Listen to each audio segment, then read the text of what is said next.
Hi, welcome to Sugar Free. Thank you for joining me. This is a Major Arcana reading for Thursday, the 19th of November 2020. Now, Wednesday the 18th had a kind of feeling of a nice tasty sandwich. Don't ask me why. That's what I got. Thursday the 19th, I don't know, we're back into Iron Fist in Velvet Glove territory there. I think it's the nines, perhaps, do that. Oh, it's the cat. I didn't know what that sound was. Anyway, yeah, okay, so Thursday, 19th of November 2020, Major Arcana. I'm going to take that reading. The Empress. How lovely. The Empress in the upright. That's nice. Seeds sprouting. The foundational Shakti energy pulse of life. Of making something grow. It's growth. It's what comes after the Magician. I'm going to take that one as well. It jumped out. The Lovers. Oh, this is looking nice. Yeah, so we have the Fool, the 0 card. I am. Then we have card number 1, the Magician. I do. I can. And then we have the Empress. So, poof, I will. It's the first step, really, of a karmic process that goes all the way through to the world. And the Lovers. Whoa, I nearly jumped out. I don't know what it was. Okay. Let's take this one. Hermit in the reverse. Who's coming out of lockdown? Don't know. It's all different everywhere, isn't it? In the UK... Oh, I'll have that as well. The Star. How lovely. Now listen, in the UK we have supposedly... I don't know if it's just England. I think Scotland's got its own things going. It is so confused. It's just so confused. It's all being made up as it goes along. And to a certain extent, that's understandable. Because it is an evolving situation. But people have just lost faith. Many, many people have lost faith in the government. And, you know, they've all got shares in the vaccine companies. And, you know, it's really understandable why people would have very little patience with this situation. Anyway, should probably steer clear of the politics. I think I've been losing subs because I've been like covertly and implicitly political. Let's take this one. Temperance in the reverse. Okay, we've got movement. We've got the Hermit coming out of his cave. We've got the Angel of Temperance stepping off her plinth and putting down those jugs. Interesting. We've got jugs. That's slang for something in the UK. Okay. We got jugs here in the Star card. In the upright. She's pouring and pouring and pouring and pouring and pouring because she no longer needs to hold back. There's nothing that needs to be retained. It can all be given. The more she gives, the more she has. There's a line in Romeo and Juliet to do with that. Yeah, the more I give, the more I have, the more I give, and the more I give, the more I have. I can't remember. Anyway, it's just this outpouring of faith. Very near the end of the cycle. It's when you've been bashed around so much by whatever karmic endeavour you're on, and you're still there. You've survived to card number 17, so it's just like, have it. You want it? You got it. And that can sound like sort of just like doormatting it, but there is great power in that generosity of spirit, which is what it is in the star. And, you know, with true and unconditional generosity of spirit, there is nothing to fear. Absolutely nothing. So there's them jugs. And here's them jugs. Okay, the Angel of Temperance. Come in the reverse today. So there's the same jugs, same liquid. But here, card number 14. It's all in-house. It's a closed circuit. We don't see where the water has come from, and we don't see where it is flowing out to. It is held within, it's a bit like Two of Pentacles. It's held in this constant inner motion, and it's very still. It's like Tai Chi or Qigong or something like this, just moving the energy from one side to the other. It's a kind of active version of the Hanged Man. So star in the upright, temperance in the reverse. So there's a movement out of belief, faith, and hope. We also have here in the Hermit in the reverse, there's a movement out. There's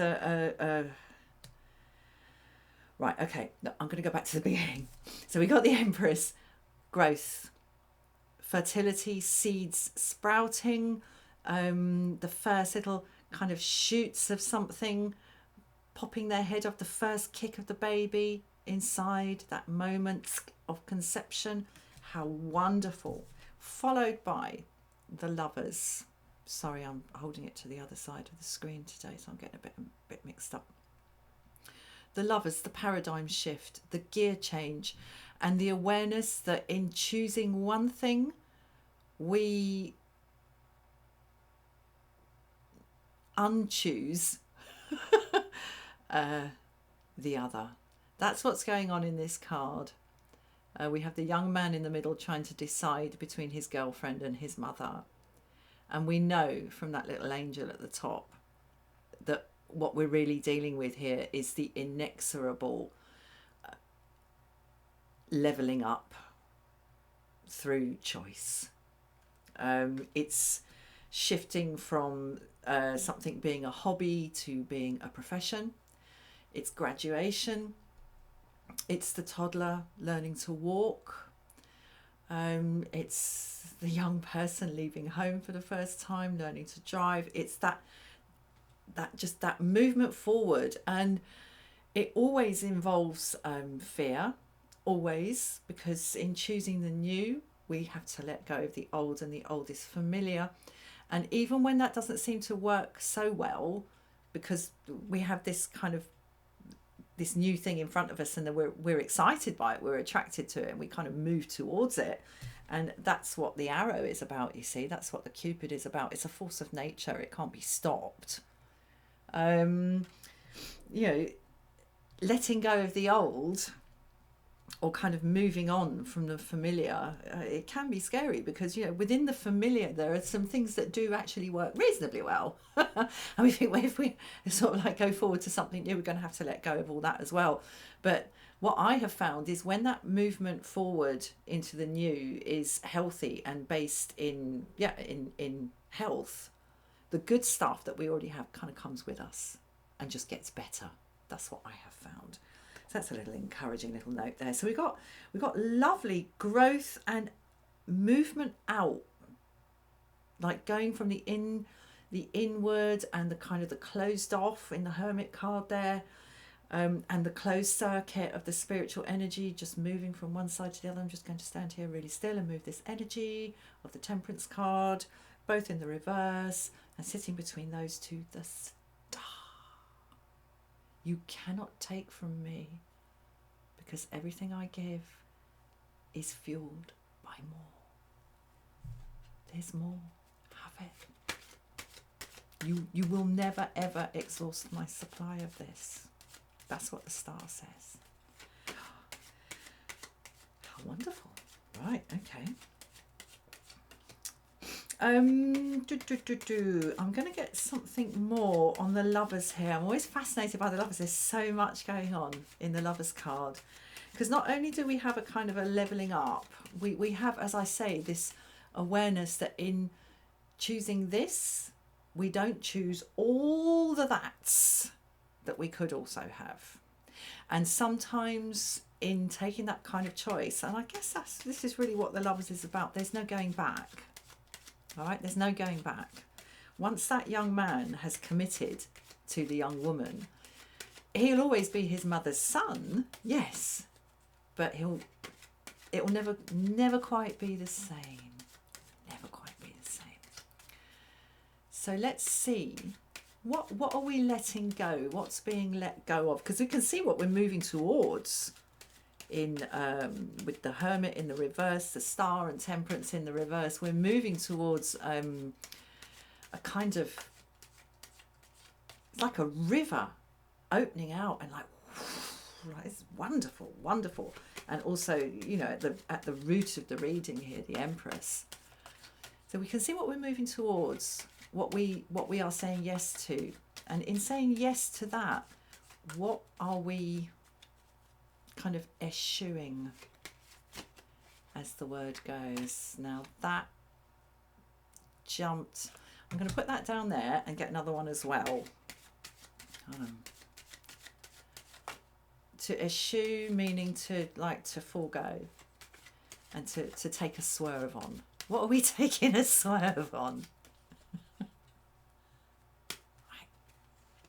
Okay, so I've got two cards here. I've got the Sun in reverse and I've got Death in reverse. How interesting. That's what we are turning away from in this reading. The Sun, commitment, signing on the dotted line. That's what this card is. And being very pleased to do so. But here, it's come in the reverse.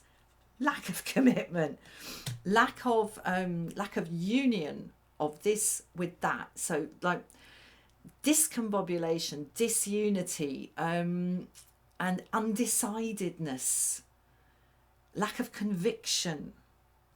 That's what we're turning away from in this Lover's card as we move towards this Hermit coming out of his cave, this Temperance angel flying off to go and do something interesting rather than just standing there like pouring the water from jug to jug and sitting in the middle of the Star with ever more to give.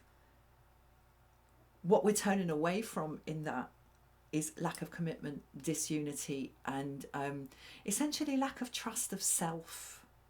That's a commitment to self also is present in the Sun card, and it's come in the reverse. Also Death in the reverse here. You know, the Death card, the kind of the sometimes the merciful reaper, but who takes no prisoners and makes no choice about